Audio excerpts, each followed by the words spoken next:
In a world in crisis, can three idiots find hope in the darkest of places? Will love conquer all, or will hate win out in the end? This is a show called Hate.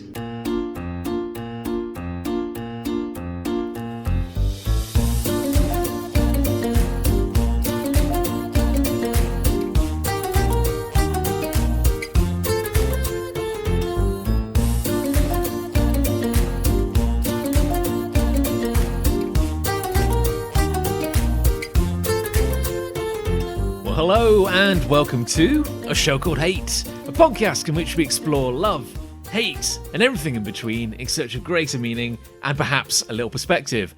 I'm John, and my internet is flowing correctly. Well, I'm oh no! Through a tunnel, and it's going to be fine. I'm Chris, and what's an internet? Okay, so. Despite the we've had fun, haven't we, John? Since we logged on 35 minutes ago. Oh, you've had fun. Oh, I'm glad you two have had fun. You've been having a little chatty on the little zoomy. I've had a great time. I've been out in the digital wasteland over here. Wait. No, I'm sorry. No, this is Nick. We've established you are the 1% of the internet here because don't blame me. Because we're like. Okay, so yeah, why is it we're spending like half an hour trying to connect? Why can't Nick? Why can't Nick get his act together? Why is no internet squeezing through the tight little capillaries of Nick's bandwidth? Oh, let's do a speed check, shall we? So we all did a speed check. Yeah. 50 meg. I'm concerned it might have said kilobytes. John's running on 6 megabytes per second. Megabits per second, whatever. And I'm grateful. And it's like a dream. It's like custard flowing off the edge of a stalagmite. It's beautiful, right? Here's me, like wealthing it up in 49 megabits per second, and for some reason, a single static Game Boy camera quality image of my face can't come through once a second. What the fuck is going on? I mean, save some for the rest of us. I mean, we're dying out here in the desert of the internet. And you're like... It's all mine, and I'm keeping it all to myself, and I'm not using it for this call either. You're basically... I feel a strongly worded letter coming on. I mean... Dear Internet. Dear Bill Gates. You nearly ruined our 83rd, or whatever episode this is, podcast. I hate you. You made me cry. It's yours, Chris Ray. Oh, wait, Nick, you have had... one of your vaccine shots, haven't you? Oh, it's all of Bill Gates' secret tracking devices in your blood. The tracking has found you, and it's creating interference. Yeah, and it makes sense because of all the 5G stuff as well. Oh my god, there you go. You've hit it. That's you it. Fucking hit You've it, explained it. Do you remember 5G and that? Do you remember 5? That particular brand of crazy? Yeah, I don't think it's fully gone away. Like I've been seeing some stickers. Some propagandist stickers. Yeah, no, I have. Really? Stuck on a bin very near to my house, right? And obviously sticking a bin is the ultimate place for you to get your message out there. Get a sticker on a bin, everyone's going to read it. And there was a sticker... per cubic centimetre, I think advertising on a bin is the highest cost worldwide. I mean, everyone's got to go to a bin at some point. Everybody needs a bin. Everyone needs a bin. And there was a sticker on there. Unless you litter, of course, in which case, I don't want to advertise to you. Jesus. This is the least of your problems. So there was a sticker on there that said anti-vaxxer, and it was like it was laid out like it was a dictionary definition. Have you seen this? I've seen this, yeah. Yeah, and it's like definition, and then it says something like, someone who thinks for themselves, trusts their own immune system, and doesn't trust pharmaceutical companies and the government. See also critical thinker. Madness. So that was on a bin, which is actually quite a good, appropriate place for it. On the inside of the bin at the bottom. Disagreeing with facts does not make you a critical thinker. No, there's a spoiler for you. But Chris, I mean, there's two sides to every argument. If you look hard enough, but one side is usually wrong. If you dig really deep, and if you literally expend a lot of pointless energy to try and finding it, there is another side to it, maybe. Yeah, I mean, you know, I'm never gonna be friends with any of these people, so it doesn't really matter. No. And you've also maybe never felt compelled to create a sticker for your general worldview and just slap it on things. No, it's weird. It was quite a well-designed sticker, actually. It was quite well made. which kind of galled me a little bit as well. I don't like it when people who are fools are able to coherently design a sticker. I know that really gets my goat. You're like, I disagree so passionately with a message, but god damn it, look at the kerning on that font. That is just like delightful. Yeah, you've got to appreciate graphic design when you see it. You have to. Anyway, there was another sticker on there which was to do with 5G as well, and the beliefs therein. That it was causing the pandemic. So, just look out for bins because we do the three of us live in somewhat of a similar area, not to give too much away, because you can triangulate our position by working it out. Yeah, it's, I wonder how anyone will find Cool Town, USA on Google Maps. It wasn't called that before we moved here. It was called no, we founded it. Loser. It was called Loserville before we moved here. They had to change the name because of us. Yeah. But keep an eye out on your bins. Just keep an eye on your bins. All right. We have public bins. We have a sticker on our bin that says, "Do not put too much rubbish in this bin, or you will get into trouble." Which I find fucking that annoys me. That annoys me. Which I find galling. Who refuse to do their job. Well, no. I mean, it is. Because I pay. Right, here we go. Here we go. We've not actually started the show yet, but no, thank God we're not recording. Well, whatever. This can go out. I pay council tax, a lot of it. Okay, a decent amount every month. Yeah, I mean, if I owned a mansion like you, I think that'd be fair. Sure, yeah. that's fine in Cool Town. And the only thing I see from it, apart from all the potholes everywhere in our town, he's not wrong, that are still everywhere, is people picking up my rubbish. Now, I'm going to dump my rubbish however I want to. I should wherever you want. Well, no, I put them in the recycling boxes and whatever. Put them in the right bins, but then they're saying, "Oh, you need to put glass in one bin and paper in another." No, I'm not doing that. No, think about what you're saying. Why should I? No. Why should I do that? Can't they sort that out at the plant? That is literally the least you could do. No, it isn't. The least I can do is what I'm doing, which is putting all the recycling into one box. It's always possible to find a way to do less, I suppose. I've actually not had one of those stickers on my bin, so obviously my bin men aren't annoyed with me. Hey, well, the thing is, though, maybe I'm accidentally doing it right. I don't know. Is that what it is? Has John been punished with a sticker because he's not a bad boy? Okay, we inherit. No, this is. I don't understand that sticker. It is baffling to me because we inherited 2 green bins in our household. Most people, most people only get one. Wheelie I've only got one. Yeah, big green wheelie bins. We got 2. That's weird. So that's amazing. I wish I had one. The prior owner paid for one. We actually had no green wheelie bins when we moved in, so maybe you had ours. Maybe so. And don't say too much. They can try and get I take pride. Right. Whenever I respect the rules, the municipal rules of Cool Town and the city limits. I have never delivered a bin to the curb that you couldn't shut the lid on. So why did you get a sticker then? You tell me. I'm baffled. Maybe they were resentful that I had 2 bins. So wait, you have 2 bins. Is there only a sticker on one of your bins? Yes. So you could overfill the other bin and get away with it? Yes. But I've never overfilled. That's a strategy. Unless they're just like, it's more the principle of the matter. Like, you've got the value of 1 bin spread over 2 bins, and that's excessive. I don't know. It is quite excessive. The bin men did do something which I agreed with the other week. Just one. Just one thing ever, which was we put a load of paint pots in our rubbish because we were cleaning out the shed, and they still had paint in them. So they just took them out and put them back on our driveway. And I just went, yeah, fair enough. Yeah, we did. So we took them down the tip in the end. Do you have a brown bin as well? Yes, we do. Yes. Sure do. We got a brown bin for garden matter.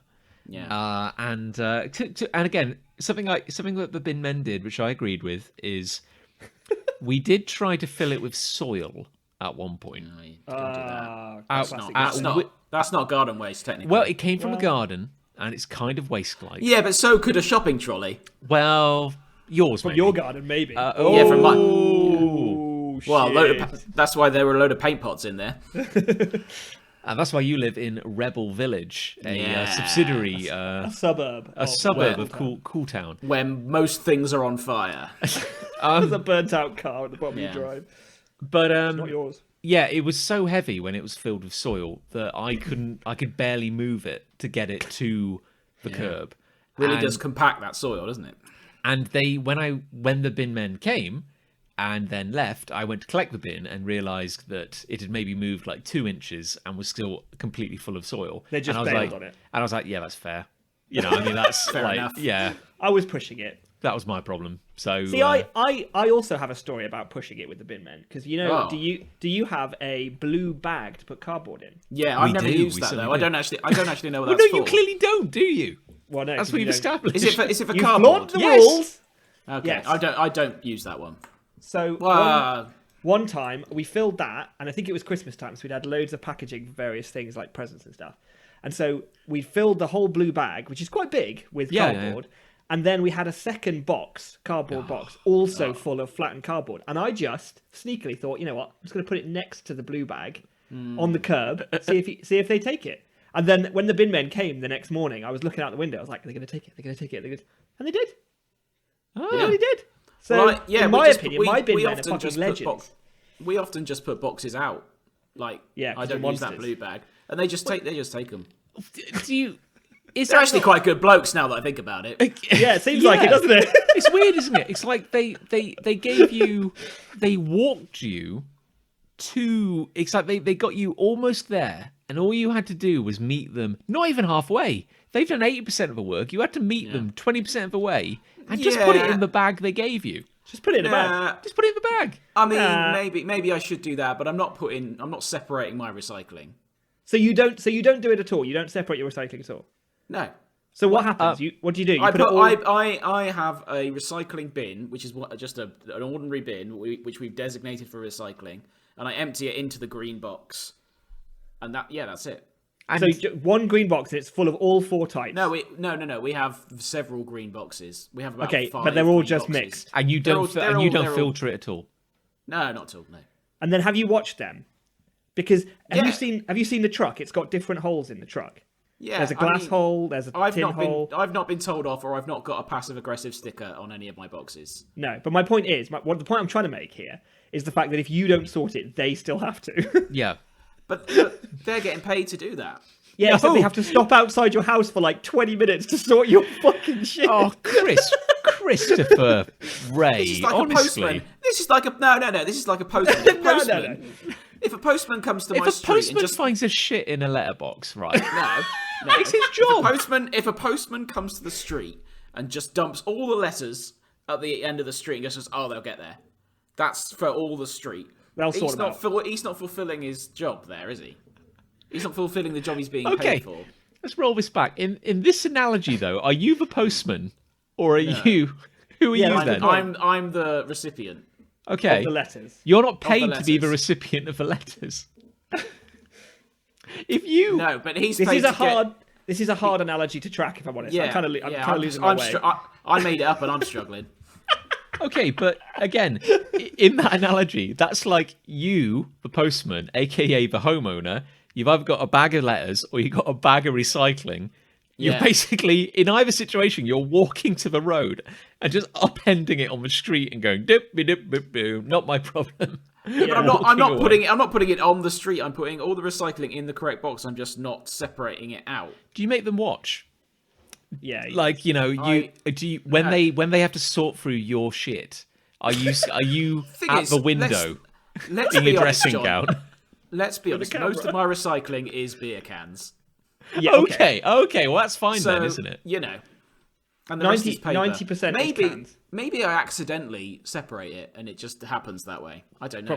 Probably. In one of your drunken fugue states, Yeah. you might Probably. I mean, it makes a hell of a racket tipping the recycling bin into the box on a Monday morning. hell of a racket. especially when you got a Indeed it hangover. Especially when you've had a big weekend. Do you not feel any solidarity or guilt with your fellow man, like, you know, the underdog working for the man, capital M? Don't you want to make his life a little easier? I think what's their official job title? Waste disposal experts are quite well paid. WDEs. I mean, I don't think they're well paid. I just don't think. I think they're relatively well paid. When you say you think, oh, I don't that's know. I've like never done any me- research. yeah, that's like because I used to work with the bin man when I used to work. As Whenever I've had a conversation about that profession, everyone's always said, "Oh, they're quite well paid, bin men." So I've just accepted that as fact. I think that's a very convenient myth. That's how history's written, isn't it? So I guess it it's is a by very the winners. You're convenient- right. I think it's a very convenient, completely unverified statement, which I guess you can use to prove anything, really. I guess so. I mean, that's the thing, really. That's what we've learned here. unverified information makes the world go round these days. If you just say it, you know. If you say it enough times and to enough people, it will eventually become fact. Yeah, or at least just accepted. You know? Yeah. But, But either way. how the answer is no. What was the question again? I can't remember The the question was, question. don't I feel bad about it? Essentially. Oh, I see. No, And no. you, No, and you I don't really, because I recycle everything now. I make a point of recycling everything. I just don't separate it out. Sure. I've never thought about it at this amount of depth, if I'm honest with you. Well, how does this conversation make you feel? Yeah, I mean, Does the public maybe next time I'm out there, maybe I'll think twice. How's that? They to be fair to them, they only ask you to put paper and glass together yeah. and plastic. No, and... it's plastic and glass and metal together. See, you're getting That's confused. right. Yeah. You've only got to separate the cardboard plastic and paper. and metal and glass and paper. Oh, well, That's maybe what I do. Maybe I do separate it then. But where'd you put the paper and cardboard? You don't use Cardboard normally we put behind the boxes because it's usually quite They big. gave you a bag. They literally gave you a bag. It wouldn't fit in the bag.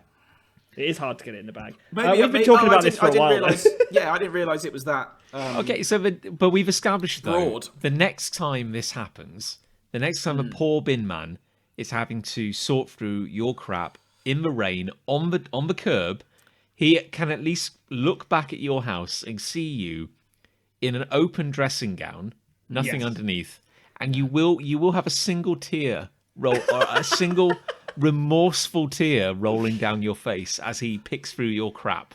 I reckon that would make him feel worse, wouldn't it?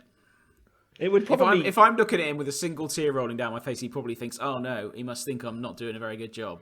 What a way to start the day to one of your customers, you know, essentially, because that's how bin men see us, I think. If that is the situation that I only have to separate out cardboard, then I'll happily do that. I thought I had to literally separate everything out. Well, no, it's not just cardboard. You've got there's two, and each of them have two in it. So it's like you haven't got to separate all four out. You just got to separate paper and glass together, and plastic and metal together. Okay. Why do you keep saying paper and glass together? Nick's confused. I'm so confused. Yeah, now. well, I've got two recycle boxes. One of them's Do you? labelled paper and glass. Yeah, and one of them's labelled metal and plastic. Oh, I've only what? No, that's completely different to me. Doesn't paper and glass seem like an odd combination? It does, but I follow the rules blindly because I'm a good sheep. Are we in like different We Like, might be in different area codes. I don't know. legislative? Are my parents? Or I'm doing it wrong, and they hate me just as much as they hate that yeah. Chris Ray guy. Or maybe Chris Ray's the only one who's doing it right for all we know. Oh my I God, look like a yeah. saint now.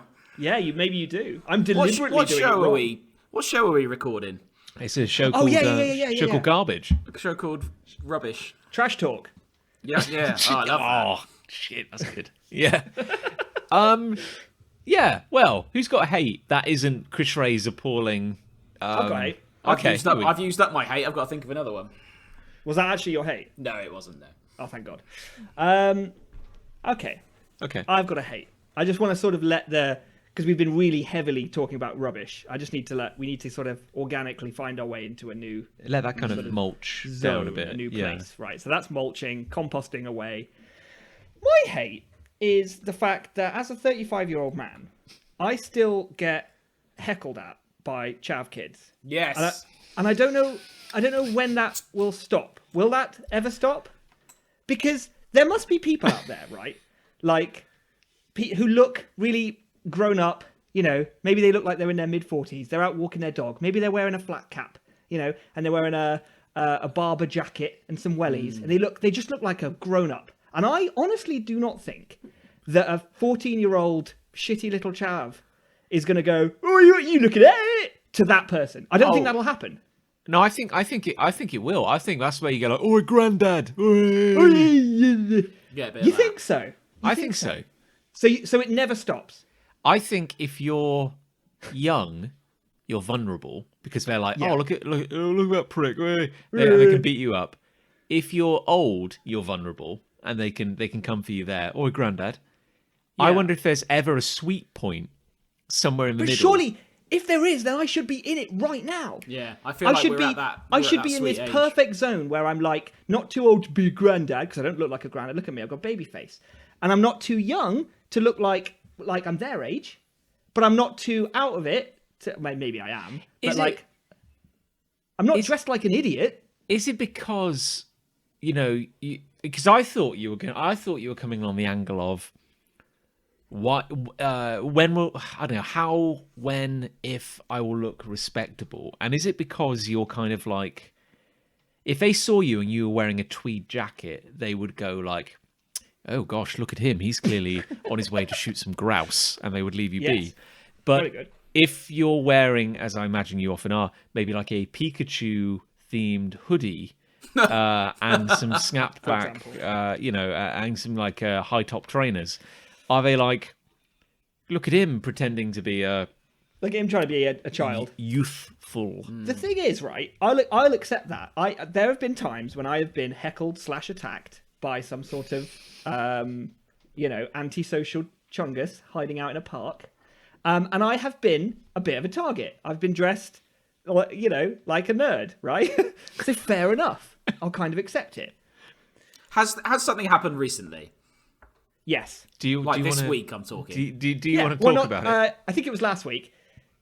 Well, it wasn't that big. I'm concerned, if I'm honest. It wasn't that big a deal, but the point I was getting to is the fact that I was dressed very normally. I was just wearing a jumper. I was just wearing normal trainers and some jeans, right? I wasn't dressed in any sort of like bully bait clothes, right? That you might consider that I am capable of wearing, right? I wasn't wearing anything like that, and I was just walking in the park, and this like little kiddie on his bike I didn't even hear what he said. He just cycled past, just like, but it was clearly like mean spirited. It was clearly very mean. He was trying to hurt my feelings. Sorry about that.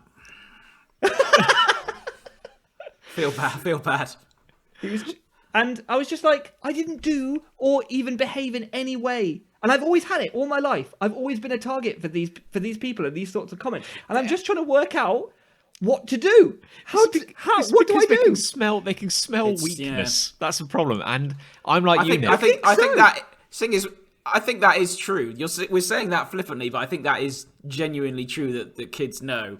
Oh, we can have a little pop at him, and what's he going to do, sort of thing. But like, okay, then I put this to you, Chris. Do they do this to you, Chris? I'll tell you a story before you do. I was in the park, a different park to the one I imagine you're talking about. I saw this fucking nerd. I saw this kid. I saw this kid and I punched him right in the face and I said, "Tell the other kids what you saw." No, I didn't do that. Oh, that was I didn't do that this time. There were these kids. I was walking the dog, and there were these kids. They put a trolley into the lake or stream or river or whatever it is that runs through. I think it's the River Chelt. That's pretty cool. And I was looking at them. I was like, "What the fuck are you doing?" And I sort of gave them a look, as if to say, "That's the mistake, "Oi, kids." And then one of the young gentlemen in question went, "Oi, mate." And first of all, it's pronounced sir. It went, "Will you give me 25p if I jump over the river?" And I just, because bear in mind I go to Kent quite a lot, in my most Kentish, fake Cockney accent, just went, "No." And just kept on walking. I thought, if I say any more than that, I think I'm setting myself up for something. I just went, "No." Yeah. And the look in his eyes was just like, "Oh, I've gone too far here." But this is it. This is it. You managed to make him feel as though he went too far. And that, I swear to God, has never happened to me. And granted, I haven't cockneyed back at him in some powerful accent and just said no. But equally, the chav wouldn't have asked me, sorry, I shouldn't generalise, the gentleman wouldn't have asked me, "Oh, will you pay me 25p if I jump over the river?" Because that's kind of an opener. That's kind of like a conversation. It's a very odd amount as well. It is an odd... You can't buy anything with 25p. But what he would have said to me is, "What are you looking at, nerd?" That's what he would have said to me. He wouldn't have had a nice little chat like he is having with you. Do you see what I mean? Yeah. Well, a kid accidentally, and to be fair, it was accidental, nearly like hit my dog with a football, kicking the football the other day. It was genuinely an accident. He looked at me and just went, "Oh, sorry," and I just went, "Oh, sorry, football, look at you little scrot." No, I didn't do that. But he behaved like that because he looked at you and thought, "Oh, there's an adult. I'll get in trouble with that Chris, man, is with it that because- grown-up man." I don't want to generalise, but it's because if the three of us were walking through a park and we were approached by a terrifying group of 14-year-olds, they would look at Chris Ray and think, well, here is a bruiser of a man, like a stack of a man. I do not wish to mess with him. He will give me a right hiding. And then they look at us two, who are, I don't know, trading Digimon cards or something, and they instantly leap on us. And despite being 35-year-old men, they would steal our lunch money. Yeah. Like I think that's what would happen. I think that is right. Yeah. Or they see that I'm their height and assume I'm one of them. Either one. The thing is that I think you're right about the smelling fear thing, and I've had this all my life. Like, I've been picked on. Let's be honest. I'm happy to admit that, because, and I'm happy to admit it because it's over, right? Or at least ostensibly it's over. It's supposed to be over by now, and I don't tell know. me it's over. Yeah. Yeah, I don't know why I'm still exhibiting this aura of pick on him as a 35-year-old man. I just don't understand what's still happening. The thing is, I'm with you on this, and it's not going to get any better. That's the problem, because our bodies are only going to get more frail, and the youth are only going to multiply. Yeah. Now, the other day, Lucy and I were walking through, I believe, the same park, Nick, to where this kind of terrifying encounter happened. And watch out. there were a group of kids of varying ages, kind of playing on a slope. Oh no! As we kind of were walking past them, I thought, gosh, I've made terrible judgments in my lifetime, and here I am assuming that this young group of people are all being, yobbish and uncultured, but the youth, they get a bit of a hard rap. They're just having fun. Every generation hates the younger generation. I'm not going to be that guy. I'm not going to judge. Yeah. And I kind of I was looking at them and I kind of nodded and go like, you know what? The kids are all right. And then one of them made eye contact with me and said, "What are you looking at, you pedo?" And I was like, "Oh, okay. Yep. There we go." There we go. There we go. Yep. Right, yeah. Okay. Well, I'm actually weirdly kind of happier knowing that it does actually happen to you as well. And to some extent you, Chris, as well. Even though yours trouble is, if you can't say anything to that, if a kid calls you a pedo in jest, what can you say to that? You've got to get out of Dodge, like, stat. And of course, the best thing you can do is either knock them straight out. Yes. That's a dominance play. Or do nothing. Yeah. You've got to, if a group of kids confront you, you've got to single out the oldest, meanest looking kid, and you need to knock that kid out right in front of everyone. You've got to make a show of it, like in front of everyone else. That's the only way they'll respect you. My problem is that I will get in trouble one day because I just don't back down. That's my honestly. So people have said that to me before. They've said you're gonna get in so much trouble one day because you just don't know when to stop. It's just a matter of time. Like this isn't kids, but there at football. Obviously, there's a few undesirables. Let's call them. Okay. And they used to pick on a young man who you both know, who I won't name. I actually won't this time. And they used to pick on him at games. And I went to a pre-season game at Weston-super-Mare with him and a couple of other people. And they were picking on him then. So I thought, I'm not going to stand for this. So I played them at their own game a bit and just started being sort of overly friendly and overly like zealous with them. And to be fair, he said to me afterwards, they've not bothered me since that day. Wow. I was like, yeah, I stopped them. Yeah. You did it. You're the hero that we need. They gave me a shove at one point and I continued to take the piss mid-shove. And I was so pleased with myself. I imagine being quite drunk at the time probably helped as well. I was absolutely hammered, yes. Yeah. Well, maybe the next time I'm walking through the park, I'll just give you a call. You can come walk with me if you have a beer or two before you leave, which would be good as well. And then you can just push these. You can just push these kids around. The next time you feel delighted to. The next time you feel endangered, it's very important that you drop into a safety position. Yes. And kind of cover your head. And then It's very easy call Chris Ray. Yeah. It's very easy for me to give it the big one, sitting here in the comfort of my own house with all the doors locked. When it actually comes to it, I'll be like, oh no, I couldn't possibly talk back to those children. I mean, See, yeah.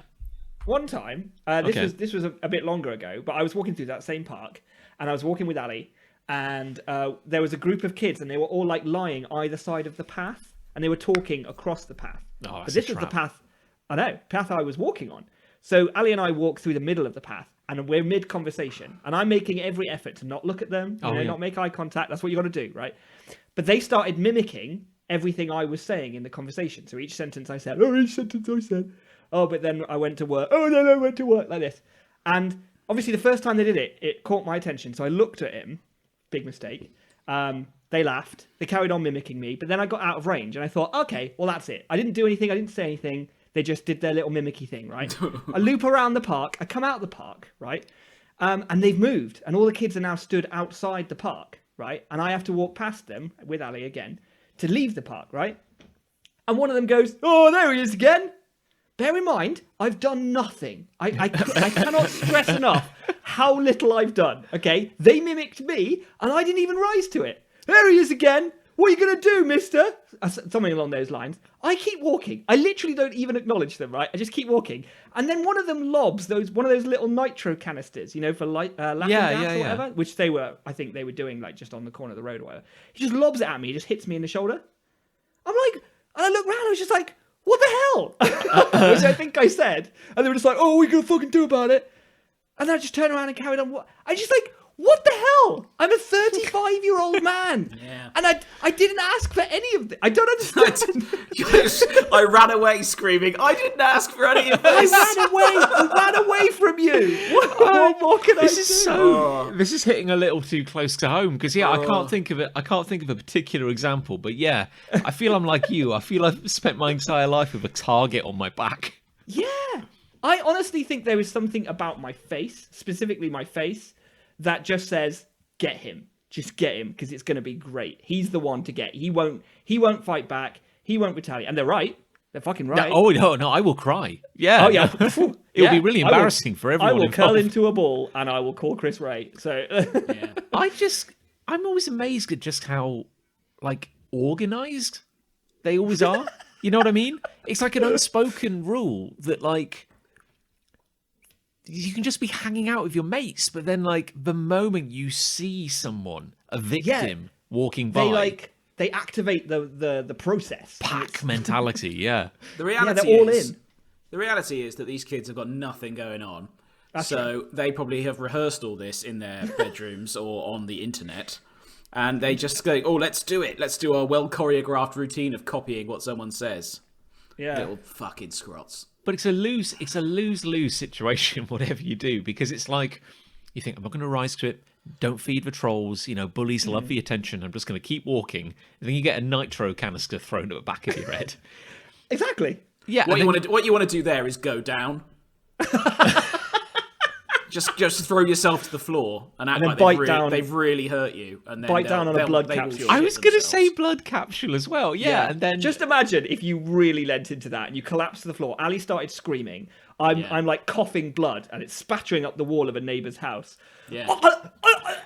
You've killed him. What have you done? Yeah. They would shit themselves. That would be. Oh my god! I kind of want to get some blood capsules now. I might try this.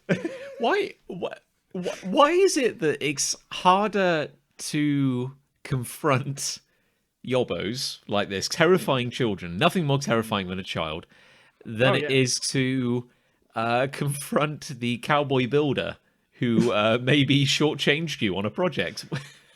I honestly don't know. Yeah, because I have. I did confront you the cowboy. Yeah, I can't believe I did that. And I was a little scared about that, but to be honest, I wasn't ever in that much fear of the builder chucking a nitro canister on my head. Yeah, I wasn't that much afraid of adults are generally more respectful, and you can't win an argument with a child. That's true. The worst thing you could do in that argument is knock them square out, and then you'll look like the bad guy. Or is it the best thing? Be a hell of a lesson, though. Yeah, they wouldn't do it again. No, but then you might have to pay the ultimate price for that. You might reach urban legend kind of status. The one time it went wrong. Yeah. Don't mess with him. I mean, you would be criticised for not reacting in the proper way. Because that's basically... In reality, these kids shouldn't be doing that kind of thing. Regardless of age, though, like, you know, even if you're a younger person and you are being bullied, there would always be that moment where, if not you, some other poor victim would snap. There'd always be that moment where you pushed one person a little too far, and then they pick up a chair and kind of just smack someone around the face. Yeah. I'm sure that must have happened somewhere. There was a kid in my school who was like that. He was always getting picked on because he was a bit of like he was like me. He's the same tier of school society as I was, the pick-onables. But he would just lose his mind when people... And I remember once we were like... I can't remember where we were, but there was I think it was on a school trip, and there was a pool table, like a snooker or pool table, and they were picking on him, and he had a snooker cue in his hand. Well, that was a really bad idea, guys. He just broke it across one of their backs. Wow. He just lost his mind, and it really hurt this guy. But we were all watching, and we were just like, he kind of deserved that, though. And he got in loads of trouble for it, because he obviously assaulted another pupil. Yeah. But I was like, I kind of wanted to step up and defend him and go, well, they did push him and he was armed, so their fault, maybe. But again, that entire scenario would be like, Derek, why did you assault this poor gang of 18 youths who were mercilessly tormenting you, you know, in a campaign of terror that lasted your entire secondary education? Yeah. Why did you take this unjustified action? Honestly, it's so strange, isn't it? Yeah, it's like no one ever goes to Jackie Chan after he's dispatched like a whole room of goons, and they go like, you really did overreact a little bit there. I know they were all armed. I know they all had 2 guns each, and you just had a steering wheel that you were handcuffed to, and you did all these flips, and it was very entertaining. I've occasionally harboured an idea that, like, say I live to be a grand old age, and I reach like 98 or something like that, and I'm on my deathbed, and I'm surrounded by all my great grandchildren and everything, and they're all like, "Oh, paps, he's off to the great beyond." And I pass away, and then I see nothing but white, and then I open my eyes, and it's like there's a figure in front of me, and I'm like, "Is that you, God? You know, have you come for me? Have you come to take me to heaven?" And they're like, "No, John, but heaven is a little different to what you expected." And then it's like, "Where am I?" "You're back in secondary school, John. And there's that prick who used to push you down the stairs. Look, there's young you. And he's crying because he's just been pushed down the stairs." And it's like, "Is this heaven, God?" "It is now, John." And I look down, I'm holding like a chair or something like that. And that would be heaven, because it's kind of like young John is going to run crying out of frame, and that kid's going to turn around and he's going to get a chair upside the head from a 98-year-old man. Who are you? Bam, bam. Who are you? Fucking know. Push me down the stairs now. Oh my god, I love it. Yeah. Well, there we go. I've got a hate for you. Okay. Go on then. My hate is very similar to Nick's. My hate is aubergine. Very similar. Okay. Very similar. I hate how aubergine heckles at me from the plate. Yeah, exactly. No, I've sort of tried to improve my cooking over the last year, because for lack of anything else to do, as much as anything. Sure. And I use a varying amount of ingredients now. I never used to eat vegetables, for example, and now I eat a great many vegetables. Okay. And I can cook them properly and all that. That's great. That's great news. The trouble with aubergine is whenever I eat it, in whatever form it comes, I have explosive, and I mean Alderaan explosive shits. I don't know what it is. I don't know.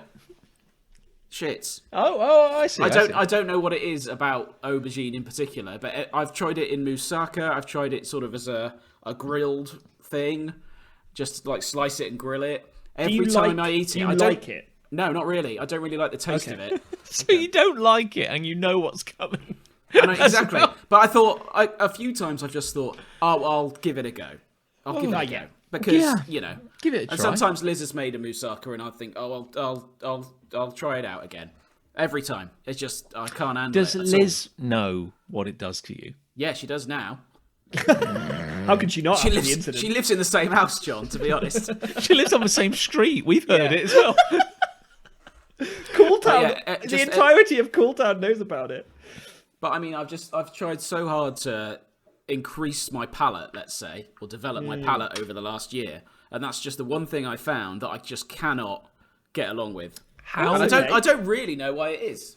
how with that. quickly does Does the spirit come upon you? I mean, imagine literally the food going down my throat. It's that sort of that time scale. It's like it goes straight through. My throat, yes, run my throat to my arse. How long that would take? Based on mile, how long it takes to swallow food, it's pretty quick. Yeah, I kind of get that with cauliflower, which is so bizarre. I love cauliflower. I don't get why certain foods just disagree with individuals so violently. But also, like, all popular fiction, a TV show, or whatever, even if a character on a sitcom gets for squits, it's always like, oh man, I think I ate something weird at lunch, and now 6 hours later, I think I've got the run. I've got a bad case of the muds. It's never like literally your fork goes to lips. Oh dear. Yeah. Uh-oh. I don't think that would make good television, if I'm honest with you. I don't think that's biologically possible. Like, I think it has to get into your... Okay, yeah, yet. I mean, it might have to get into your system. It feels pretty quick. But, I mean, there must be something, like, biological or spiritual or something that someone's just gone, this guy can't handle aubergine for some reason, and he won't discover it until he's about 33. Yeah. When his digestive system's starting to fail him anyway. But it's so weird, because again, like, what is the... Again, if you've got something in your body which isn't poisoning you, it's not killing you. No. But you're kind of like... Feels like it. But your body's like, not a fan of this. But I guess it's going to leave anyway. But your body's like, no, it's now. Yeah. Thing is, Exactly. I've always been quite a fussy eater, and I've made excuses why I don't eat certain foods over the years. I've just gone, I don't like that, whatever. And then you think, have you actually tried it? And actually, no, not really. But I can genuinely say I've tried aubergine a number of times now. And I don't like the taste, I don't like the texture, and it gives me the shits. So that's three good reasons, as far as I'm concerned, not to eat it again. Developing. Plus, Americans call it eggplant, and I don't understand why. I don't have any idea why that is. I don't either. It's not egg-coloured, is it? It's not egg-coloured, it's not egg-shaped. And you don't like eggs either. Maybe and I don't like eggs either, so there's another reason. This might be it. So I don't know why that is. I mean, I have, as I say, I've tried to improve cooking. I feel like I'm head chef in the house now. I feel like I've taken that crowd. I did you to a barbecue last weekend. That was actually very good. I didn't completely screw it up. No, it was very nice. No, it was a good burger. Cool. Compared to last time when it was burnt. This time, if anything, it was undercooked. Oh, that's much worse. That's much worse. It's much more poisonous. Did you have any? I feel Chris Ray and I have both shared our kryptonite. Nick, is there anything you want to bring to the table? I don't really want to bring my shit to the table, if I'm honest. But I have a whole host of internal problems, as I may have talked about on this show. I'm quite lucky in that I'm not allergic or intolerant to anything in that regard. I mean, technically, I don't really know what's going on with my internal combustion engine, as it were. There's supposed to be triggers to what I have, but some of them have worn off now and they don't work. And I love aubergine, and it doesn't make me go to the shits immediately. Actually, I should apologise. Are we being insensitive here? Because here we are going like, oh gosh, this one obscure vegetable makes me a bit ill, and you actually have a legitimate kind of we're just moaning, situation going on there. So I really don't care, so it's fine. Oh, good. I don't like aubergine. I love it. I don't get it. I'm not sure what it brings to the party. I've got time for an aubergine. You don't get many. The sheer novelty of having a black piece of food is quite. That's quite special. Ooh. But when you slice it, it's not. It's just. I had aubergine sushi once. Gasp. Yeah. Oh yeah. They make like little. I think it was sashimi actually. Whatever it's called when you have a little bit of rice and then you have the thing on top. That might be sushi. Nigiri. Oh, maybe nigiri. Yeah, you're right. I think. Yeah, and it was like a little bit of cooked aubergine, which I think had been grilled, salt and peppered, on top of a little bit of rice. Oh, that was good. I'd be in the toilet in minutes with that. Yo Sushi used to do little bits of, I think, kind of cooked aubergine in like a kind of vinegary sauce, which was like kind of like one of the cheapo dishes that nobody got, and I really liked it. So I was like, that's a thinking man's smart money kind of game. Yeah, that's what you got to do at Yo Sushi. You've got to fill up. You've got to bulk out, because otherwise you're going to spend too much money if you bulk out, because it's small portions, but everything costs quite a lot. Yes. So you can end up spending 50 quid just to eat a normal amount of food, say for me, Nick. But if you bulk out with some cheaper dishes that people, don't really know about, the secret menu, that's the way you get through it. Do you remember we went to in the before times we went to Yo Sushi once, and they had that deal on, which was kind of like you can get super cheap plates of any color, but the catch is that everybody on the table has to eat 10 of them. That was like that was like the kicker. It's like you have to eat 10 dishes. And we were all like, God, there's no way we can do that. Nick, what do you think? And we turned back. You already had like 6 dishes like inside your... They're like rocking on the table like... What? Also, not that this puts me off eating it, but aubergine or eggplant is the emoji for penis. And I don't not that it puts me off the food, but I don't understand why that is above. I think I understand why that is. Well, let's say above a banana or a carrot or another. Well, I think there's 2 reasons. Phallic vegetable or fruit. One, banana, just too obvious, and also I think might not be the right. I think it might be a bunch of bananas. They're not generally very Is that curvy, right? though, are they? And also, the eggplant emoji has the little green bit on the top, which does look a little bit like a bell end.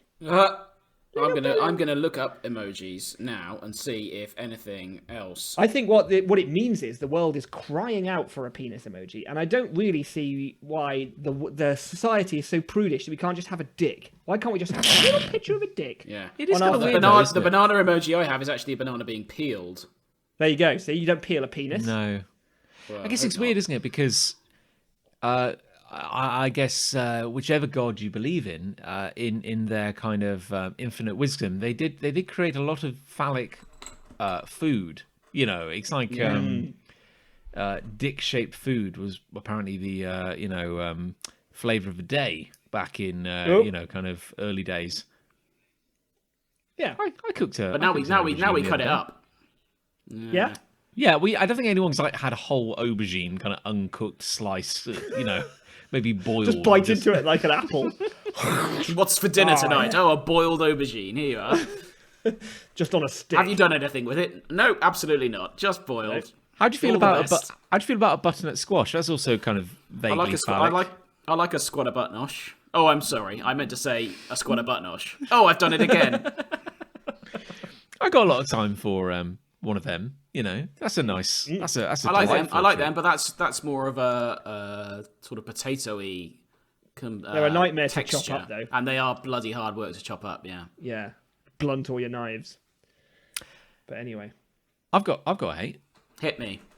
Take us home, John. I hate realistic, quote unquote, cameras in movies and video games. By which I mean, oh, I think I know. On the one hand, it's like shaky cam. It's like a handheld camera. And on the other hand, you get dust, raindrops, specks of blood on the camera. Oh. Yes. And it's like, what were they thinking? Like, honestly, like, is this meant to be immersive? It's ridiculous. I have a question. Hello, Chris Ray, you in the front. Yes. You know how much I like video games and that. Big fan of video games, yeah. Big fan of video games. Would it not be, because it's a first person, I believe, is the thing. Yes. Well, it doesn't always have to be. This is the thing. What John's talking about happens in third as well. But yes. But then it wouldn't be a camera, would it? It'd be someone's face if it was first person. Well, this is. And you if wouldn't. It was first, it would be. It wouldn't be a blood splatter on your eye. You wouldn't see it like that. Well, you're right. That does make it even more ridiculous. But I think there are games that have done that. That's crazy because that's not how eyes work. Yeah, when it's a first person game, so you're looking out through the eyes of the player. Yeah. And like in the game, you might splash through some water or go underwater and come and surface up of the water. What games sometimes do is they have like what look like water droplets running down the lens, and that's ridiculous because it suggests that you'd have water droplets running down your eyeballs, which I don't think any of us can relate to. It suggests either that or that the player you're playing as has a GoPro strapped to their head. Yeah, or Yes. or a visor or something, like Yeah. a visor of glass around their eyes. But it's like the human brain worked out fiction like a long time ago. Like if I'm watching the Avengers having a great, exciting adventure up on the camera, up on the screen, and Thor has just swung his magic sci-fi Viking hammer into a purple alien who's holding a gauntlet with 6 gems on it. And as he sounds ridiculous when you put it like that. Very specific. Well, but maybe it's a little far-fetched, and I'm sitting in the cinema going like, gosh, I just cannot get into this. This does not relate to me, a human being. Yeah. And then he smacks him with his big metal hammer, and a bit of dirt goes on the lens, and I'm like, oh, it's real. Because dirt does that. Dirt do that in real life. Yeah. So Dirt do that. Yes. Yeah.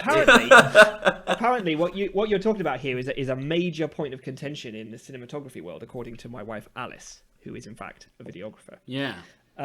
This is discussed a lot because some people believe it to increase immersion and some people believe it to do the opposite. And I can kind of see those schools of thought, because if you imagine something fantastic happening, something impossible happening, right? So, for example, a good example that they do for this is spaceships. Or Superman, someone flying really fast in the sky. The camera will track their movement, but almost lose them for a second, and then track them again, as though someone is trying to film what is happening, right? Now, on the one level, you might go, well, that's ridiculous. I come to a movie to see the action. Why is the camera not keeping up with the action? But on the other hand, it really drives home how fast that person or thing is going because the camera can't keep up. And in your mind at that moment, you're not necessarily thinking, oh, there's definitely a camera here. You might just be thinking, fuck, he's fast. Well, that to me, in the scenario that John described, suggests to me that in the woods in Wakanda, there are all the superheroes fighting Thanos, because let's spoilers, that's what John was talking about. Oh my God. And there was just like Tim the cameraman. He was there as well. Yep. That's all it says to me. It doesn't increase my so, immersion. Okay, so I will agree with you. So working on that then, it's the final scene of Avengers Infinity War, spoilers, and that final confrontation is happening in the jungle, and the Avengers, all our friends are there, and Tim with the camera. Yeah. And as he's filming that climactic scene, the camera is like misting up because it's quite like humid. And then you see his hand like come in from off frame, and he's like, get a handkerchief. He's like rubbing the lens down. Yeah, that's the same thing though. That's the same premise basically as having dirt on the lens. I think the way I come down on it is whether or not the effect, as it were, that you do with the camera is getting in the way of the action or helping or exaggerating the action. So my example of not being able to track something fast, it doesn't immediately make you think, oh, there's a camera here, because it just all you're really thinking about is fuck, he's fast. But if a bit of mud or a hand comes up with a napkin, with a monogrammed napkin that says like Tim on it, and he's like, that is not part of the action. Like, okay, the dirt hitting the lens, you could argue maybe is part of the action, but the hand coming in is going to break it. So I would allow them if they contribute to or sell what's happening. I'd say. It's rare that I feel so strongly about something, but I'm like, no, I think it's absolutely ridiculous, and it is. You're going to die on this. Like, I can accept I'm an invisible, godlike participant in this exciting adventure. Like, I appreciate. I cannot You're one fly. of the Avengers. Yeah, I'm one of the Avengers. Yeah. Wait, this is great. I can be any of my favorite heroes.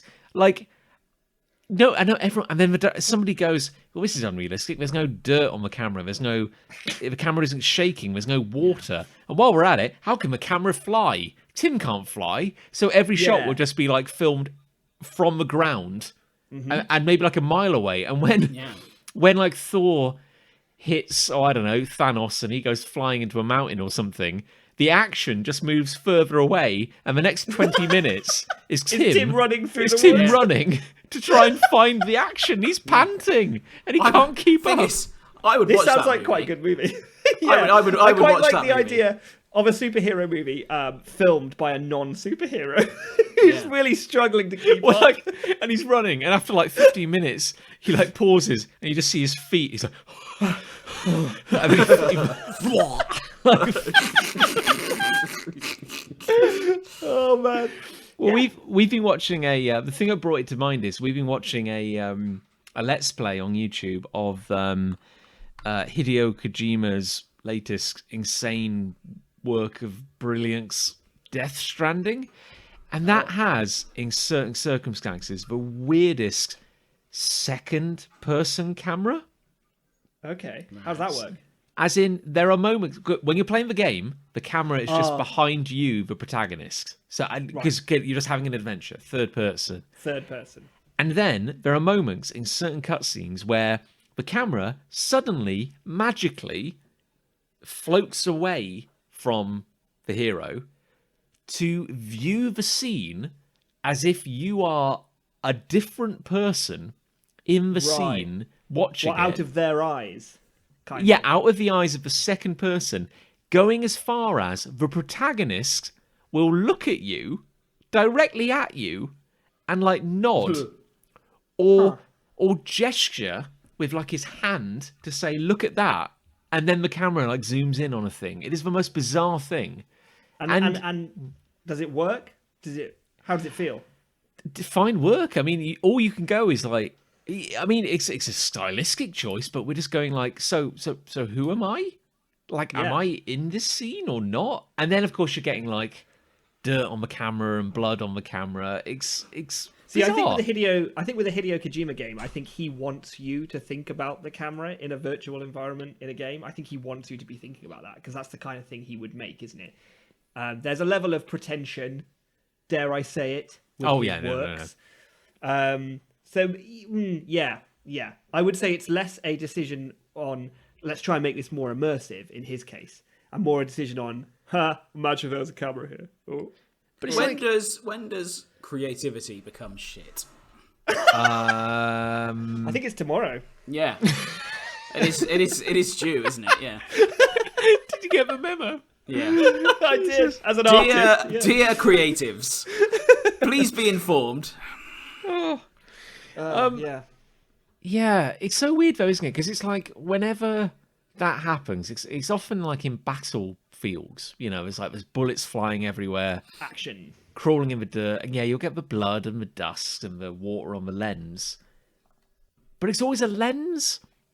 That's the thing. It tells you that there is a camera the... there, which is weird. I don't like the on the lens effect. I'll be totally honest with you. Yeah. As much as I'm on the fence about some of these immersive or non-immersive things, anything hitting a lens, no, that's no good to me. But camera shake, if let's say a large purple alien man with a golden glove with some stones in it, let's say he jumped from the distance and arrived close to me, the viewer, and the camera shook because of his impact with the ground, I don't think that would take me out of the moment. I think, if anything, that would sell the moment to me more because there was a sense of impact.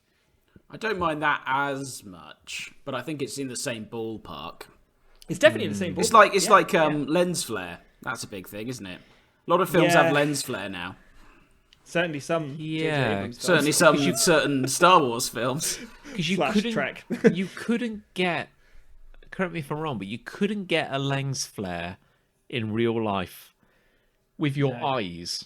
It would have to be through a No, that's the camera. problem. Yeah. I think a lens flare is generated by there being more than a single piece of reflective material. So it's like if there's a mirror and a glass, or if there's two pieces of glass, or if there's a lens and a piece of glass, that's what generates lens flare. So a single like filter of some kind would mean that there wouldn't be one. Okay. I think. And an eye, certainly not. Look at that little flare. When I look right into the sun from the snow planet. Yeah. It's like so. There was, It's so I can read lens a flare. book. Lens flare is a weird one, I feel, because lens flare is one of those things what like we've had stylistically for years. Partly because we couldn't avoid it, because in early days of filmmaking it would just happen sort of accidentally. And I don't think it's something people associate with cameras. I think they think in a way that that's what the natural world looks like. Yeah. Despite the fact that we've only ever seen it in films. So you can kind of get away with lens flare, except when J.J. Abrams puts it on every reflective surface in a shot. Oh, yeah. Yeah. But yeah, it's definitely still one of them. It's definitely still one of those weird things. I'm just thinking. I'm just letting. John, we're watching John think now. For the benefit of the listener, we're watching John think. Yeah, I'm stroking my beard. This podcast got real. My feeling is, when I'm reading a book, watching a film, playing a game, I can enjoy and become immersed in that body of work as is. I get how fiction works. If I were reading a book, I would not need it to have a variety of, say, scratching sniff panels built into it to bring me into the scene. I get how I think words can generate pictures in my brain. Games are a very different medium for telling stories because they're playing on interactivity already. They're trying to make you feel more like you're actually there than a book or a film ever actually would. So I think some games developers have gone a little far with that and be like, what feels even more like you're there if they've got water running down your eyeballs, huh? Everyone's experienced that. So I think that's where the confusion is that's where that started. I swear there was a game, I think it was a mid-2000s remake of Alone in the Dark, where in the opening scenes you had to press a blink button to keep your eyes in focus. Because if you didn't press blink, your vision would become increasingly blurred. And how long did you have to do that for? Probably, I don't know, 8 hours. The The entire game. I finally got it around 5 p.m. Oh, Jesus. That's just weird. Yeah. But yeah, I don't know. I just like, I feel... I am with you on it. Yeah. Yeah. I don't know. Maybe it'll be a different matter when like virtual reality is properly implemented, and we'll look back on the old days of viewing a film on a 2-dimensional square in your house as being like really old-fashioned. But I don't know. I have the same issue with 3D. It's like I can understand that the things I'm seeing on a flat surface are meant to be 3-dimensional. Yeah. My brain has no trouble with that. I don't need special goggles to make me think differently. Anyway, that's my grumpy old man rant. Anyway. Fair enough. I liked it. I enjoyed it. I really enjoyed it. Thank you, Nick. Yeah. Yeah. No, do you want to change the track? You got any loves? I've got a love. Oh. It's very simple. I love having a drink, an alcoholic drink. Brilliant. While I'm cooking. Nice. Oh, you've changed. I feel like this dovetails nicely with Chris Ray's love because he's been cooking more. And also that I have a problem. Yep. Yeah. But I've been cooking a lot more complex things because Ali and I have been doing various things, like we've been trying HelloFresh out and basically HelloFresh has got a load of competitors and they all have like 2 to 3 week trials where you get money off. So we've just been doing those. You've chained it. You've had a year of free food. And what's great about it, right, is that once you've done the other competitors, by the time you've exhausted those, HelloFresh gives you a call. They're like, hey, Nick, we haven't heard from you for a little while. We'll give you another 30% off for another 3-week trial if you like. I'm like, yep. Yeah, done. And then I get back on that. By the time I've done that one, Gusto's calling. Hey, Nick, would you like another free trial? Yeah, Gusto's one of the competitors. I'm like, yeah, get the trial on. Let's go. And we've just been bouncing from trial to trial, never paying full price because it's ridiculous how much full price is. We can't afford that. Yeah. But those trials, just keep them coming. And so as a result, we've been cooking like wildly different things, like different meals every day for like weeks and weeks and weeks and weeks. And there's just no greater joy than settling into like stir frying some mix of fragrant ingredients that you've never seen in your life before. And just cracking open a beer and just be like, just having a nice cold one. I agree with that. Sometimes I cook when I'm not hungry, just to take the edge off. Just chuck it in the bin afterwards. just cook, not even hungry, just chuck it in the bin. Make a korma, put it in a Tupperware, chuck it at the chav across the road. That's why he's angry. Don't sort it. Don't sort it. Definitely don't sort it. Yeah. It's weird. I agree utterly. Yeah, no, it's great. I mean, the single joy of having some private food time with sweet Mr. Booze, it's magical. I think It's weird though because I like drinking generally. Sure, I like the taste of beer. I like the effect beer has on me. Let's be honest. But there's something about doing it while you're slaving over a hot pan, and there's all these smells in the air. I don't know. There's something about Feels it. like It you've adds to earned it. It's like you. Yeah, kind of. Like I'm working for it. It's like you can maintain the lie for a little longer that you don't need that beer. Like, it's like I'm doing this because the kitchen is hot and I have to stay hydrated. Yes. It's not because, good God, I'm jonesing for a fix and it's been like 4 hours since I sniffed that Tipex bottle. my favourite beer in terms of like occasion or circumstance is the beer when the taxi's on its way and you're about to go out and you have to like sink a beer quickly. Because the taxi's on its way. I love that beer. That's one of my favourites.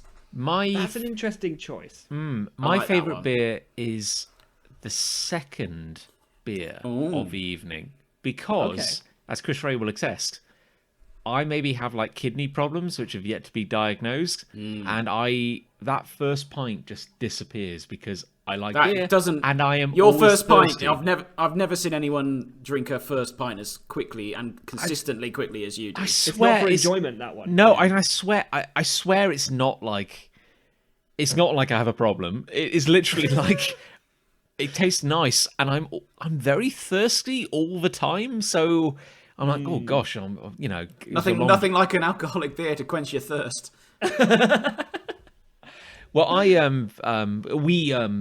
because here in the UK, in Cooltown, UK, we've been told that 6 people can gather in an outdoor environment. And What a treat! We did last weekend. We did it. We got together with our special life companions, wives and fiancés, and for the special occasion, I bought a crate of Carlsberg. Everyone just sighed when you said Carlsberg. Yes. Yeah. Well, I was surprised when you first said it because you generally have a good taste in beer. Yeah, and again, I bought it because at those prices, when you can get 18 cans for £10, it was a crime not to. Wow. And also because on the packaging, they've literally written, "We've made the beer better." And I was tempted to give it a try. They've got you, John. They've got you with advertising. It worked. Now, it's not good, but at the same time, I don't have any original Carlsberg to hand to compare it with, so maybe it is technically better. Maybe it's correct. Well, it's still not great. But again, and I was like, well, I've paid for it, and it's basically like a kind of brown water, so I might as well drink it. It might be Stockholm Syndrome, but I'm kind of like becoming acquainted to it over the week. That's because you've got the taste for it now. This is what they wanted. But Nick, again, because it's so thin and watery and kind of drinkable, it's not just for cooking beer. It's not just like, oh, I'm cooking a meal, I'm going to have a beer. It's like, oh, I'll cut my nails, I'll have a beer. Yeah. Just kind of... It's a beer of convenience, a Carlsberg. Yeah. You don't go there. To enjoy. It's like when an animal tastes blood for the first time and then it's just all they want. Yeah. It's not the destination. I'm not there for the Carlsberg. It's more just like it's a travel companion as I, cut that aubergine, for example. It sounds to me like it would dovetail perfectly with you, John, and your first beer being something of a necessity but also an irrelevance. Like you need to get past that first beer to start enjoying the beers of the night. That first beer may as well be a Carlsberg because it doesn't really matter what that beer is. You're going to drink it in about 6 milliseconds anyway. That's a and very it's just good going to point, be gone. You're not going to taste it. It's going to be nothing but net all the way down. Like, wet the whistle. That's what they call it. Wet the whistle. Exactly. Well, actually, maybe I should caveat that and say if not my favourite beer, the most special beer is the £8 pint of Beck's we buy on the Saturday night after a successful MCM comic convention in London. Good God. Yes, From an yes, overpriced bar in London town. That is often a very good beer. Yeah, It is a very it good is. beer, and it's basically water, but I don't like Beck's at all. No. I always think it tastes like someone burnt it. A Beck's. I burnt my Becks. Yeah. It's closely, Carling is the worst, followed by Beck's, and then there's much of a muchness for a while. honestly, I'm getting weird flashbacks though with the Carlsberg, because even though it's better than Carling, I feel like they share a certain. Well, they share four letters. Yeah, they share the first four letters, don't they? A certain je ne sais quoi, shall we say? It is. It's the taste of 2002. I feel like in a can. Yeah. You've sort of gone full circle, John. You started with Carlsberg, you went on to ales, then sort of craft beers, and now you're back to Carlsberg. Yeah. I John guess of a this year means- ago would be disappointed. He'd be very upset, I think. Yeah. He would, I think, yeah. Not John to of blast you for this. No, I think it's fair. Yeah. Oh, you sound so I'm not- defeated. I'm not proud anymore. I mean, I've No. just, drunk a few cans of Carlsberg, and I mean, It I is, feel it like is I'm what re- it is, I to feel be like fair, I'm- innit? I feel like I'm ready to do open heart surgery. Basically, it's like That's yeah. Okay. I always There's think nothing to it, I'm it's all better at open heart surgery when I've had a few beers because I feel more confident. oh yeah. I mean, you got to take the edge off a little bit. Yeah. You've got to. The nerves, Otherwise, you're in the your nerves head, are aren't right. you? Just thinking about, oh god, if I go Yeah. wrong, this guy's dead. Just And have I think have the a few patient- beers, relax. The patient would probably want that, and the family would understand as well. I think Yeah. everyone would be on board with that. Well, I yeah. think When you it's- crack that beer and you got the open heart there, it's like one for me, one for you, one for you. me. Well, yeah, just top it up. Keep it lubricated. marinate the heart. Yeah. Exactly. So, Chris, have you got a love? Oh yes, why not? Why not? Hit us indeed? up. Yeah. Yeah. My love is when you go into B&Q and you know exactly what you're doing. Which has only ever happened to me once, and that was today. Oh, okay. Well, So I'll gi- congratulations. I'll- thank you. I'll give you a bit Your of background. metamorphosis is complete. I It's know. happened. Mental, innit? So today we had our tree cut down. This is background. Okay. And the Setting the people who cut our tree down to get the logs and what have yous out of the house had to go through our lean-to, which is where our washing machine is. So they unplumbed the washing machine, which was fine. After they left, I went to put everything back into the lean-to, and I noticed it was leaking from the hose. I was like, oh god, here we go. And I thought, oh, you know what? I could call someone, as I have tended to do over the years, or I could identify the problem, identify what I need to fix it, purchase that item, and install it myself. Okay. Was it And some kind of Go on. wrench that you needed? No, it wasn't. It was, well, basically, I put it down to it being a washer because I took the hose off, so it was the input hose into the washing machine, and I noticed that it was a bit worn and a bit mouldy and a bit inside. It hadn't been leaking before, but I assume when they unplumbed it, it maybe disturbed it or something like that. So I thought, well, I could get new washers, or I could just go and get a new hose. So that's what I did, and I went to B&Q. I turned left. I knew exactly where I was going. I went down to plumbing. Yes. I went down the aisle. I picked up the item I needed, paid for it, went home, installed the hose, put a wash on, dry as a bone. Dry as a bone, I thought it was. Done. Washing machine fixed, done. £7. The prestige. £7. Yeah. What a delivery. I felt phenomenal. I feel like your evolution is complete because every time we record this show, I can see the shelf that I put up in your house. Thank you. Behind you. Oh, yeah. I feel a lot of pride right Yeah. now that you've, you've Imagine reached if it this fell state. right now. Yeah, that'd be good. I didn't do a very good job, I'll be honest with you. It's got very hard walls. It stayed up. No, I'm considerably less shit around the house than I used to be. And I can Yes. drive now as well, because before I wouldn't have even driven myself to B&Q.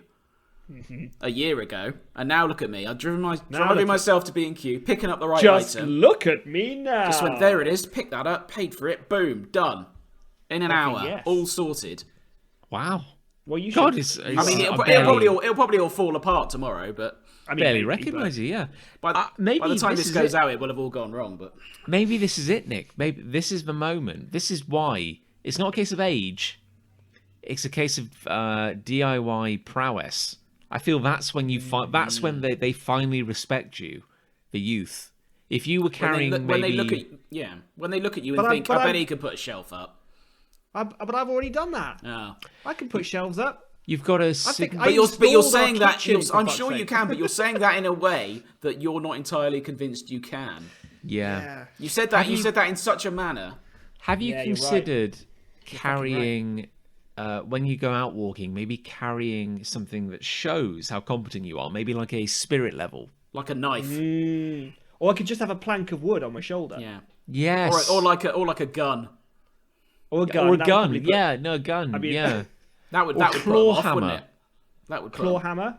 I like claw hammer because claw hammer's Or like, like- oh, is he on his way to fix some decking, or is he gonna kind of cave my face in? I You saw- don't really know. It's ambiguous. Is he here to bash skulls? I was driving back from Pittville Park earlier, where I was walking the dog, and there was a guy walking along the street with his friend, and he was carrying a cricket bat, but I didn't see a ball.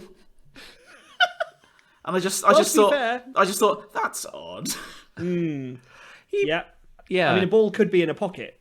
So Well, could it though? I could it? remember. Got to ask yourself.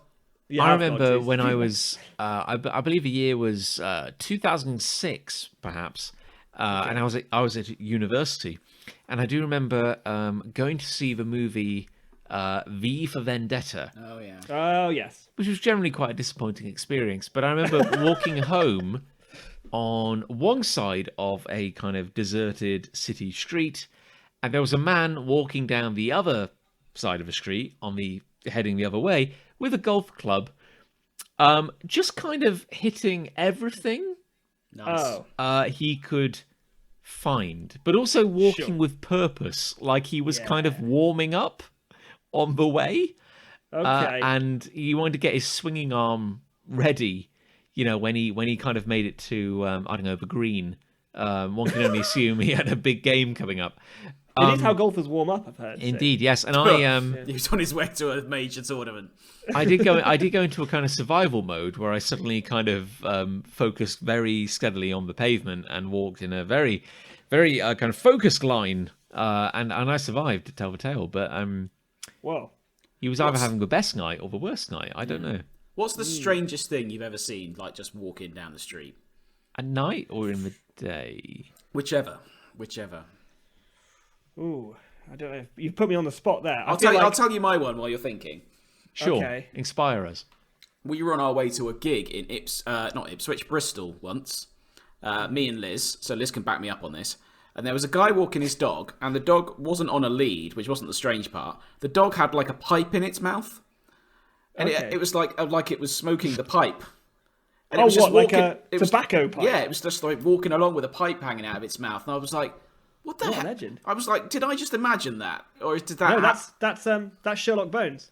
That was mental. I was just like, how is the dog being trained to keep that in his mouth while he walks and do it in a way that makes him look like he actually knows what he's doing? So that was a pretty strange one. That is pretty weird. Yeah. That was I remember that very specifically, even though it was about half a second of my life.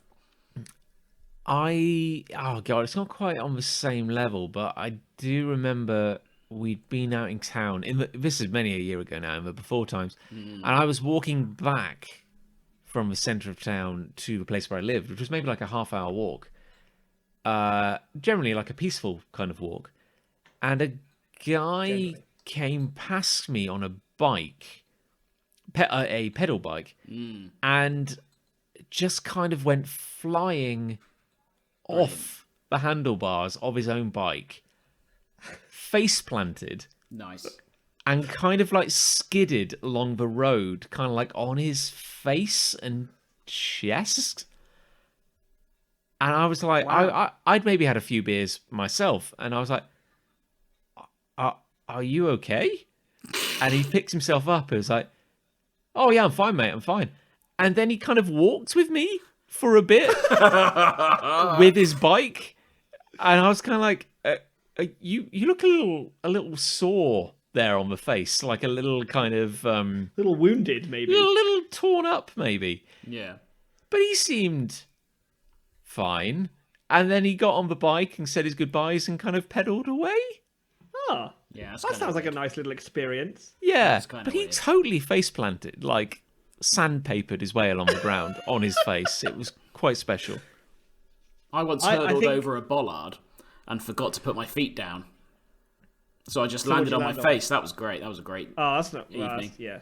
that's bad. Yeah. I think I was once the weird thing that someone saw Oh. on a walk. Here we because go. I remember once I was walking home from school and I was on my own and I found I've completely forgotten this until just now. I found a broken umbrella on the side of the road that just had no fabric, so it was just like a spidery mass of metal. Yeah. But it Sure, still sure. functioned, so you could still slide the slider up and the spider arms would come out, but there'd be no fabric, there'd be no defense. Sure. And so I entertained myself by walking along with it, folded up, until a stranger came the other way. And as they became in hearing range, I just went, "Oh, looks like rain." just opened the umbrella out and held it above my head, and then tried to keep a straight face as I walked past them with this ridiculous umbrella that I'd found, which I found very amusing. And I did it multiple times on the walk home from school, which was great for me. And I wonder why I'm picked on by. I know, honestly, I didn't want to say- I honestly, mean, do I you don't- still do that now? Because that might be why they're mean, doing it. Not as often. Not but, sure. No. But yeah. Thanks for reminding me of that. I've got a love. Go on. Hit us. Well- Hit us now. My love was going to be the joy of cooking eggs because I thought to myself, Eggs. yeah, that's the thing. I thought to myself, it's genuine, it's heartfelt, and we'll get a bit of honest banter. It'll be a bit of goofs with Chris Ray because he hates eggs and all that. Yeah. I do hate eggs. But then I had a. Oh, you're but going to then- change. Yeah, that's good. You're going to change. But it. then I was about to go off on one then. about half an hour before coming on air, I ate a really good burger. This is not relatable in any way because I ate it and you didn't. But Yeah. I ate a burger that was really, really good, and that's my love because What animal was it? it was the beef. It was Did a you cow. order it in? We did order it in. We treated ourselves. Where from? Where from? Burger? What burger emporium? 5 guys. The best burger! There are other burger establishments out there, and we don't eat A, burgers very often, or B, a lot of meat. And yet we were like, I feel disgusting. I want to be that guy. I want to be a greasy burger boy. Yes. And ordered a burger, and it wasn't even that like the burgers are good. Like Five Guys, they do good burgers. Five Guys. But it Five Guys. it wasn't even like this particular Five Guys burger was something special about it. It was more like it was the perfect combination of what I needed right then and there in that moment. And I was eating this burger, and I was like, I'm going to take it slow because this is possibly like the best burger I've ever had. It's the stars have aligned. It's a great burger, and I really wanted a burger, and it's here, and I'm eating it, and it's wonderful. And I'm like, going to put on some saxophone music, and I'm going to take it slow. I'm going to get That's a the bit of Kenny capitalist G, light a dream, few isn't it? candles. That is the capitalist dream you've had this evening, John. I pressed a button on my smartphone, Yeah. and the perfect burger was delivered to me. Yeah. Within 22 minutes. Isn't that I mean, amazing? That's the Isn't that- future. isn't we that live amazing? in the future. Like, if you'd said that to 8-year-old Nick, if you'd said, "Hey Nick, when you're a 35-year-old man, you'll get picked on a bit by Chav still, but you will have a device in your pocket that when you press a button on it, a man just delivers the perfect burger to your mouth." A man does that. Now, Nick, when you're older, the outside world will still be terrifying, maybe more so. Yeah. He'll still hate you. But thanks to this magic box we all carry, you never have to leave the house because food can come to you. Isn't that amazing? Exactly. Isn't that It is remarkable. incredible? Yeah. And there is a slight chance that the man who delivers the burger when he arrives on your doorstep will go, "Who are you looking at?" You bastard! And then he throws it in your face. And throws a burger at you and then Yeah. fucks off. There's a chance of that, sure, but it's low. I'm willing to risk it for the perfect burger. Well, I'm glad because the burger was so good. I'm glad we intercepted the driver because this is the second time this has happened now. Oh no! The driver passed by our house Oh, for fuck's sake! and went to deliver our food No. to a completely different house number. Why? You've got a new Why? house Why would he number. do that? Why? You bought a new number for the front of your house. Yes. For this It's exact massive. reason. It's massive, that number. Yeah, almost for this reason. And it was so weird because there's an elderly couple who live at that house, and they're not cool enough to order things like burritos or burgers like what we do. But they were going to receive our food. It was bizarre. Bullshit. And, That's what it is. Absolute the- bullshit.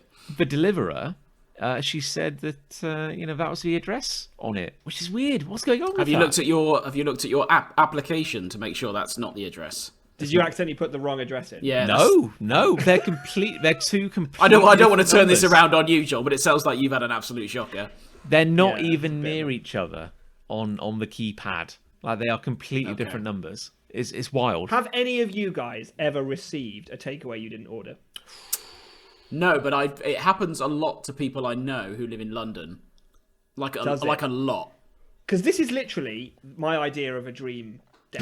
Like for me, this would be like because there's nothing you can do. Like especially at the moment, because the takeaway man's already halfway down the road by the time you've gone out, because he delivers it outside and leaves it outside because there's no contact anymore, right? So imagine if a bag of food is just bag of steaming hot fresh food is just there. You have no idea who it's meant to be for. So the moral obligation of having to give it to the rightful owner. There's no way of knowing, and it's going to go cold. So we've got to action now. We've got to move now. The only We've got to get on this. people who suffer are the poor independent burger outlet that they've delivered to the wrong place. But that's their problem. Well, They fucked up. I want to eat paid. it. They got You got paid, paid. and well, 2 burgers isn't going to send them out of business. Exactly. They'll get their food because they'll complain, and then it'll come a bit later. Yeah. Sure, They'll get it. definitely get their food. Yeah. So you don't need It's to a feel bad about win-win those situation. people. It's a win-win situation. It's I never do- happened to me, and I'm desperate. I do like the idea that maybe a stack of pizzas are delivered to your door, Oh, and before you can say anything, Incredible. the delivery person has vanished. You're like, well, I didn't order these. They're only going to go to waste. I've got to start eating them. got to. And maybe you're on your third slice, and there's a knock at the door. Oh no. That would. And- Yeah. You creep guiltily to the door, and there's a man outside holding a receipt, and you recognise it's Frank from a couple of doors down. What do? Like you've got that kind of cheesy string, Cheesy like grin.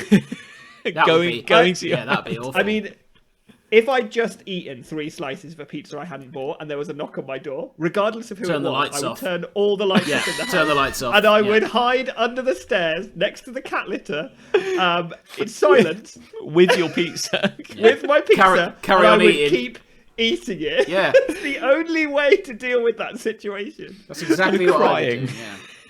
Crying in yeah. the dark. Probably crying. Because now my joyful situation, this perfect, moral, non-ambiguous situation of there's no victim, suddenly there is, and he's at my door. Yeah. And he's baying for blood.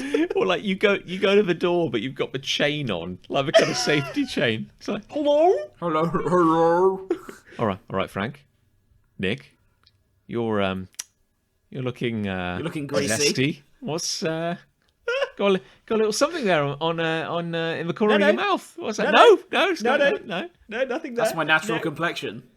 What did you have for dinner, Nick? Oh, I think I made an aubergine thing Oh, earlier. yeah, just a salad. I made aubergines. I've shat it all out now. It's all gone. It went straight through me. I don't want to. What about you, Frank? And he's like, oh, Nick, it's fine. No, a little hungry actually, Nick. He goes, oh,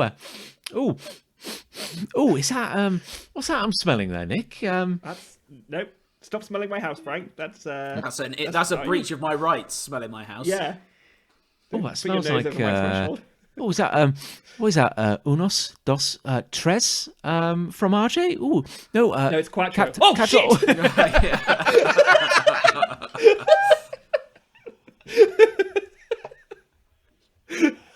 Slam the door. Turn Yeah. the lights off.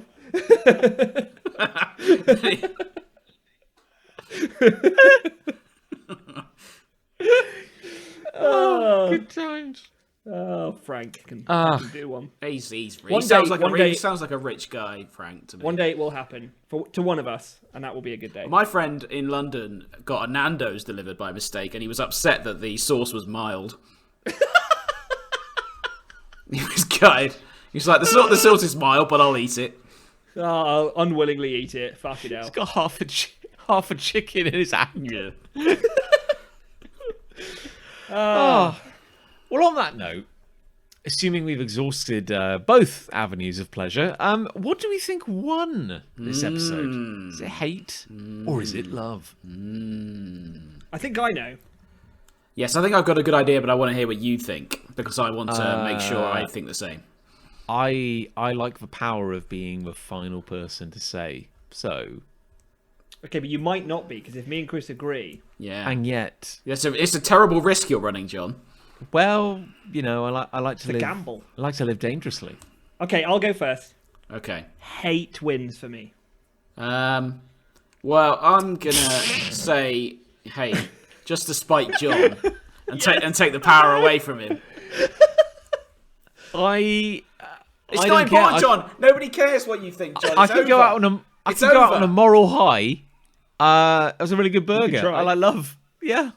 And I like the idea of Nick I was under the stairs. actually quite close to love Eating once pizza. because I was so pleased with myself and my B&Q expedition. Oh, and so it was really just spite that brought you to this.